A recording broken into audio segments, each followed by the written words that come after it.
There is a number that the United States Senate is currently refusing to say out loud.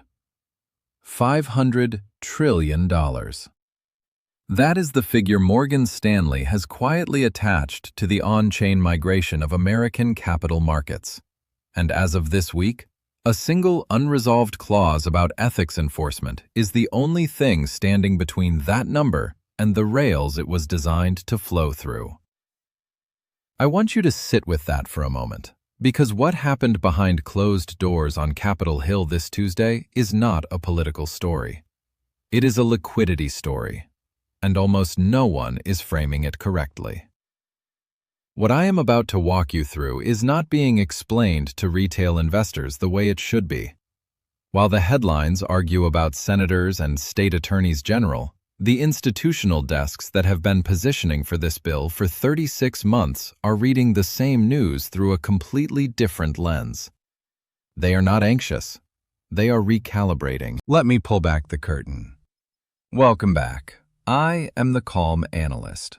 Today, we decode what actually broke down in that Senate meeting, why the $500 trillion figure is not hyperbole, and why the institutions waiting at the gate are reading this delay as confirmation, not concern.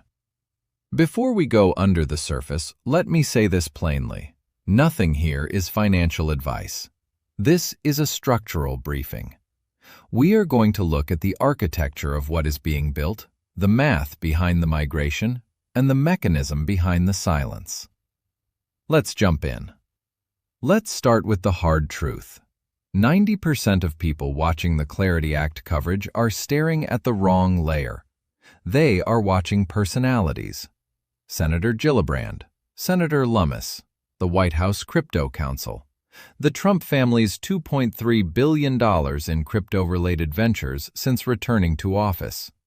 All of that is real, and all of that is theater. If you want to understand why this delay matters and why it does not matter the way mainstream media is telling you, you need to understand a concept the financial press almost never explains: regulatory plumbing.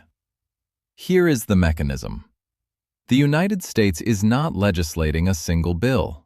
It is constructing a two-stage settlement framework. Stage 1 was the Genius Act, which legalized and codified the regulated stablecoin layer. Stage 2 is the Clarity Act, which determines which assets are commodities, which are securities, and crucially, which blockchains are permitted to host the tokenized value flowing out of traditional capital markets. You see, retail investors look at the Clarity Act and ask, will it pass? That is the wrong question. The institutions are asking a different one. Which infrastructure is permitted to carry the migration once it does pass? David Schwartz has been describing this architecture for years. Brad Garlinghouse spent nearly $3 billion on acquisitions since 2023.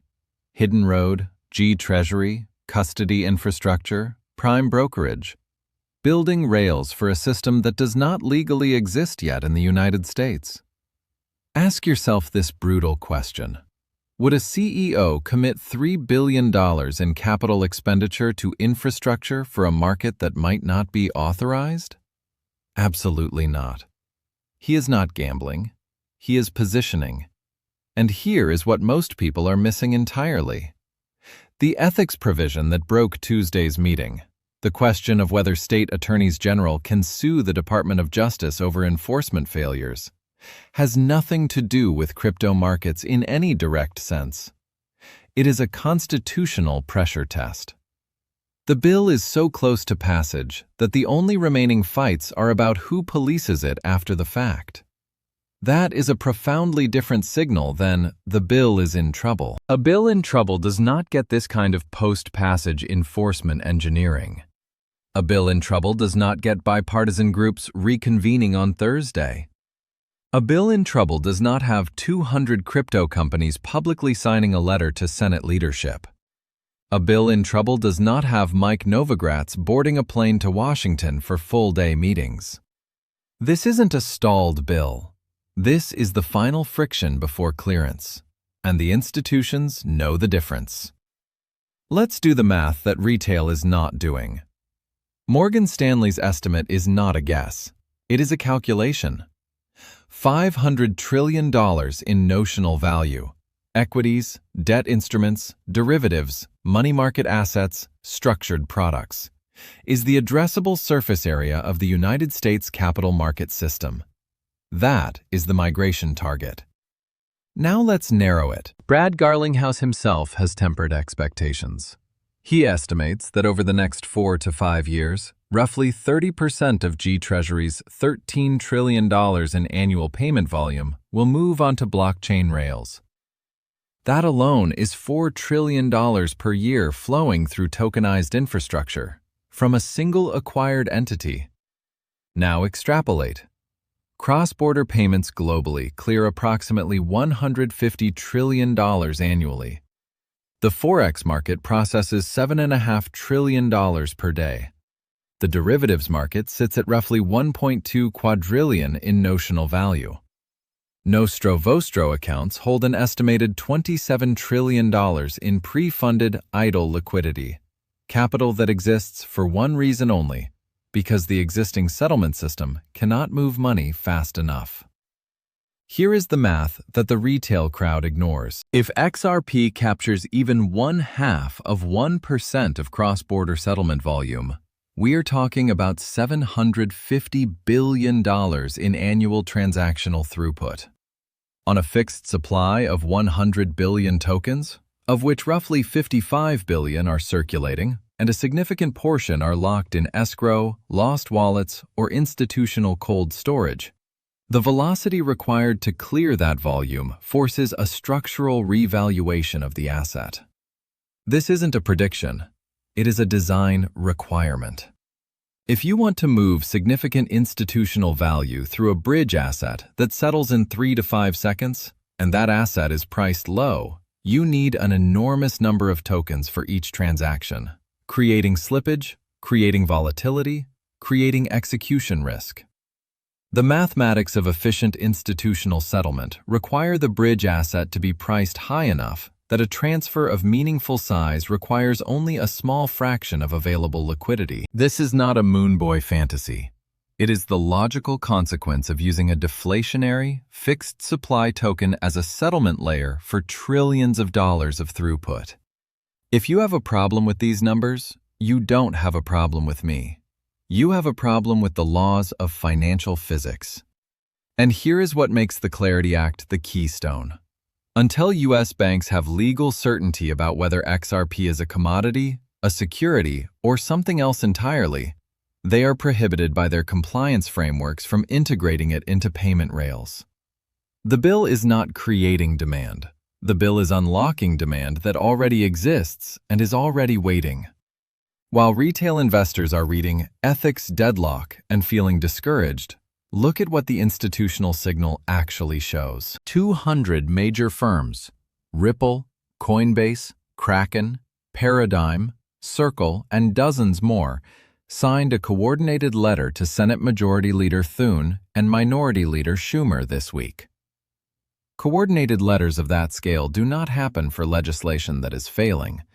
They happen when the industry has been told, off the record, that passage is achievable within a specific window, and the public pressure is the final variable.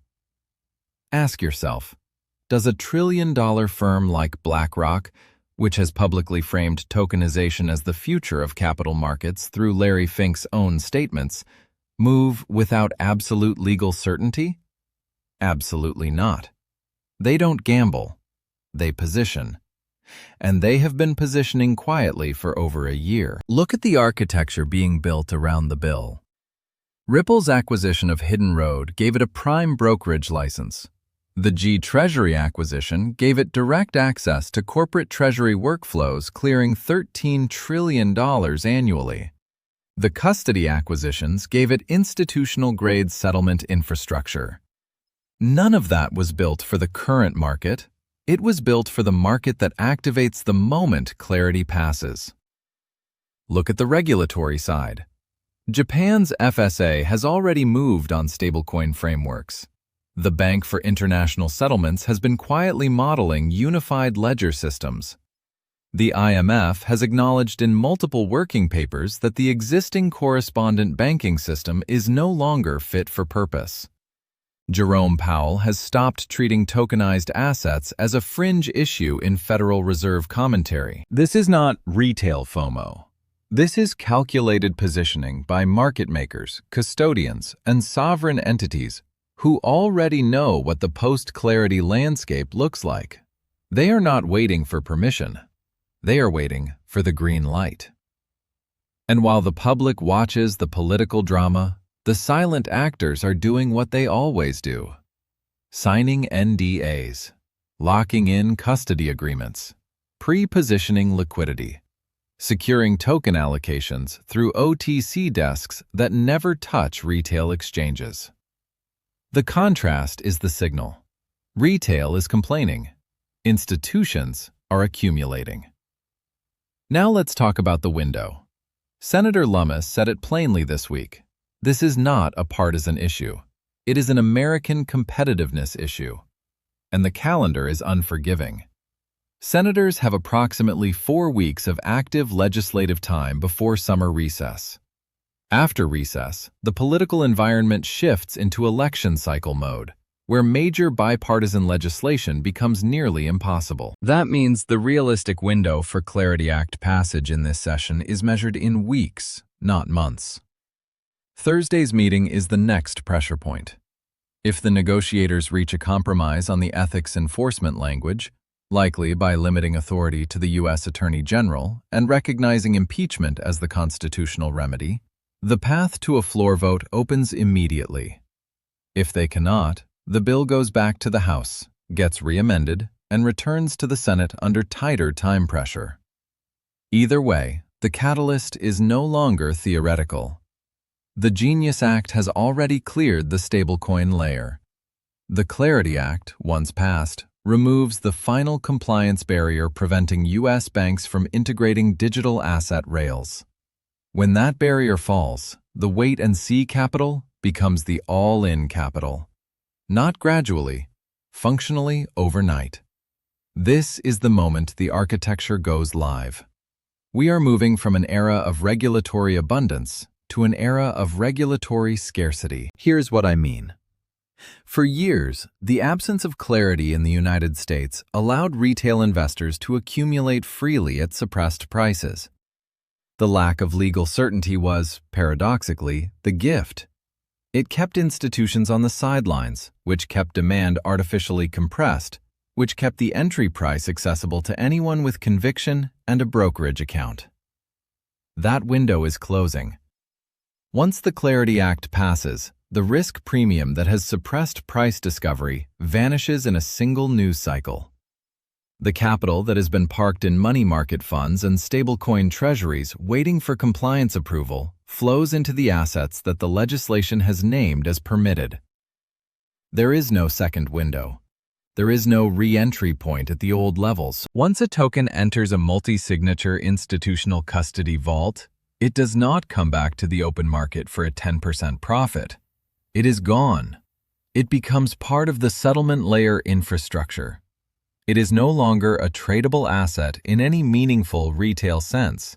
It is a balance sheet entry.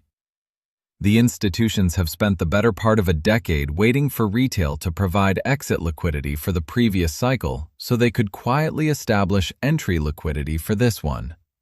That handoff is now nearly complete. When the final switch is flipped, the door does not close gradually. It closes in a single legislative signature. I know what this period feels like. It feels like nothing is happening. It feels like every week brings another procedural delay, another partisan dispute, another headline that promises movement and delivers stagnation. The chart looks tired. The discourse online is exhausted. The conviction of even seasoned holders is being tested in ways that feel personal. But as an analyst, I am trained to distinguish between noise and signal.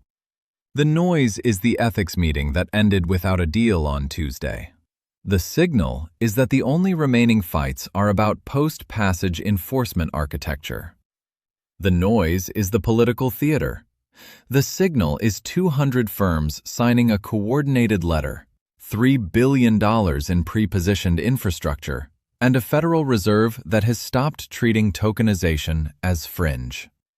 Being early feels exactly like being wrong, right up until the moment the structure activates and reality catches up.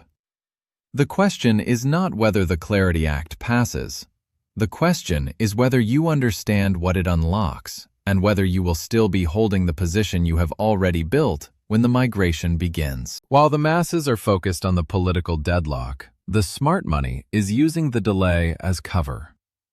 Every additional week of uncertainty is another week of quiet accumulation at suppressed prices. That is not a coincidence. That is the architecture working exactly as intended for those who are paying attention. Here is the thesis in one sentence. The Clarity Act is not a bill. It is the keystone of a settlement system that has been engineered, capitalized, and pre-positioned by the largest financial institutions in the world, and the only remaining variable is the timing of a single legislative signature. Price is a distraction. Architecture is the reality. The $500 trillion Morgan Stanley referenced is not a slogan. It is the addressable surface area of the migration. And the infrastructure built to carry it is not theoretical. It is operational, acquired, licensed, and waiting. If you made it to the end of this briefing, comment Keystone below. I want to see who actually understands what is being built versus who is still watching the wrong layer. If you value this kind of structural analysis over chart watching and hype, subscribe and stay close. The next 4 weeks are the most consequential legislative window this industry has ever faced. In a market fueled by emotion and noise, we thrive on data and composure. Haste leads to loss. Calm analysis leads to victory.